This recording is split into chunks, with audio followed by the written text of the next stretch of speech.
What's going on, guys? Welcome to In the Zone. I'm your host, Garrison Roy. And if you're new to this podcast, well, this is where we dive deep into the world of mental focus, of skill acquisition, and also various training zones.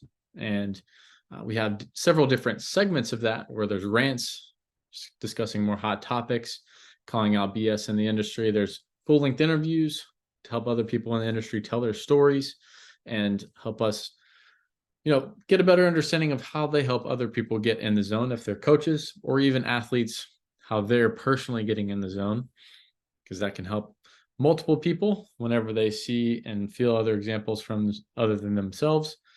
Quick mental game hacks or the mental minutes, and then deep dive educational explorations, more into the intricacies of training, skill acquisition, things that will help you become a better ball player.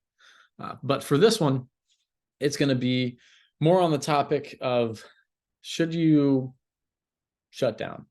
And about a year ago, I posted a throwing timeline of having, an ideal where you have a spring season, summer season, and ideally I'd like to have guys have more of an active rest or break August, September, and then you have a more fluid on-ramp into the spring season. But I just kind of wanted to touch on this and how my thought process has also kind of evolved with that, because you have the flow chart of like, hey, should you shut down, should you not? And I was just like, hey, are you injured? No. Then you probably should continue to throw and just deload, which I still hold true to that. But there also is another caveat for shutting down, and that's for guys who are kind of more training over long periods of time or throwing over long periods of time. Because if you think about it, when you have that spring summer season, you're going into really the preseason. So that kind of starts in December for most people, and that goes all the way through the summer. And if they're playing through summer ball, they've been throwing from December through September or October, right? So then you only have November to really kind of chill. And that's kind of a typical trend. And that's why I suggested to have that break a little earlier, so that you have a little bit more of a steeper a more continuous on ramp versus a super steep, where guys get more in trouble there because they're having to rush to get ready for their season. So that's why I kind of propose that. But like I mentioned before, some of the guys that have done this, they also run into this phase of, when we talk about being mentally in the zone, of possibly that mental burnout, right? And that's something that you also got to consider as a coach. If they're getting to a certain point and they're just like, look, or even their velo is declining, their morale is declining, but everything checks out. We're like, hey, like there's no reason for us to take time off throwing or deload, but contrary to popular, against the popular belief of, we're like, hey, maybe you should just shut them down and reconvene, or maybe it's just a deload. It is person dependent, and if they're having a lot of ups and downs with their performance, sometimes it is good to just take a break from baseball in general, right? Like they could probably still do some training and stuff and be like, hey, like we're just learning to move and be a better human. But that is one way that I think I forgot to mention on those posts about a year ago that also should be considered is that burnout piece. But shout out to pitching coach Jared Gaynor. We actually just had him previously on another episode, so feel free to check that out. But he put together a really cool, extensive throwing ramp up plan, which I downloaded, and you guys can click on the show notes here and be able to pull that up too. He has more so for how guys can build up for their innings, if they're going to be a starter, or just having a deload plan. So it's probably the more detailed plans that I've seen. There's been some that are really, really templatey, and they're just like, hey, like you should do X amount of throwing, or they don't even list out, how many throws or how the days should ramp up and high, medium, or low intensity, and how those undulate as you ramp up that throwing time period. So definitely feel free to check that out. But, you know, I still stand by the rule of however many days that you have off is, or weeks rather, that would be the same amount of time that you would have to ramp up plus one, right? So for example, if you have 1 week off, you have a 1 to 2 week ramp up, or 2 weeks off, 2 to 3 weeks ramp up, right? 3 weeks, 3 to 4 weeks ramp up. 4 weeks or more is where it gets a little more tricky. And especially if you're shutting down for that long period of time, I would hope you are addressing any injuries or any, issues that you might be having movement wise that could cause you to shut down for that long.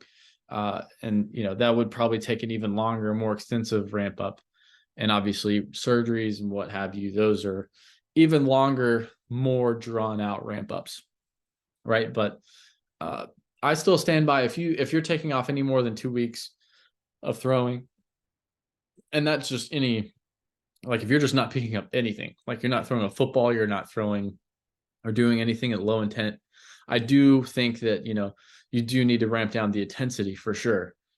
But if you're not doing anything for more than 2 weeks and you're not injured and you don't have physiological limitations that you're addressing, you're kind of going backwards, right? And one of my longtime mentors, Randy Sullivan, whenever I first started getting into coaching, he was like, hey, you're going to have to reorganize all that tissue again and basically get that to, relearn how to do certain movements. So you're almost kind of starting from scratch. Now, mind you, like you're not going to forget how to throw.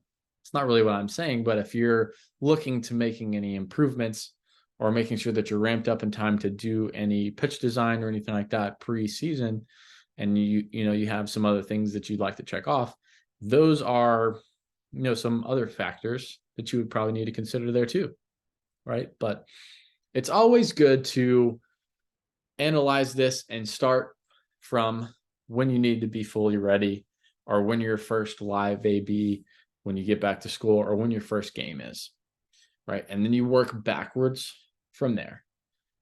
So let's just say, for example, hey, your first inter squad game when you get back from school, January 22nd, and then you're going into more and more live ABs, and your first games are in middle of the February, so on and so forth. That's usually pretty general for guys in the South. Obviously, for you guys up in the North, it's totally different. You guys are probably waiting out some weather there, which again, that's probably where your guys' schedule would change as well. I would want you guys to probably continue to throw until you literally couldn't because of the weather. You'd be stuck indoors. So then that would be kind of almost indicating when you would have that deload or slight time off. But you're starting from that date, and from there you're like, okay, I probably need about a few weeks to ramp up the volume before I get to live ABs, right? So that could be 1 week of just fastball only, then you throw in a changeup, then you throw in breaking balls. Sometimes you can mix them all in within the same weeks, but you're also working backwards as you continue to go. And they're like, okay, you have those couple of weeks of bullpens. Then from there, it's like, okay, now you need to also have the ramp up stage of, if you stop throwing. So let's say, for example, you took 2 weeks off of throwing, you would need 2 to 3 weeks to ramp up. So working backwards from there, if you have those 4 weeks through December, then pretty much the whole month of November is that ramp up, or maybe the first or second week of November, right? So your only window of opportunity to have that, 2 weeks off would be around, very end of October, early November. And then from there, you're starting to ramp things up. Now, be it as it may, you don't want to completely take, off from everything. You don't want to be a couch potato. But it is important to note that maybe during this time, you're hitting that little mental refresh button, helping you get back in the zone of being locked in, not being burnt out from playing baseball pretty much year round for some guys at this point, especially in the travel ball industry. but you're having some fun. You're going off, you're enjoying life, you're playing games, you're going on trips. And I definitely recommend that for any pro guy, as soon as they're done with their season, come, end of September, early October, they're probably, having an extensive time period off during that first portion before they start to slowly ramp back up. It's really good to note and just enjoy life.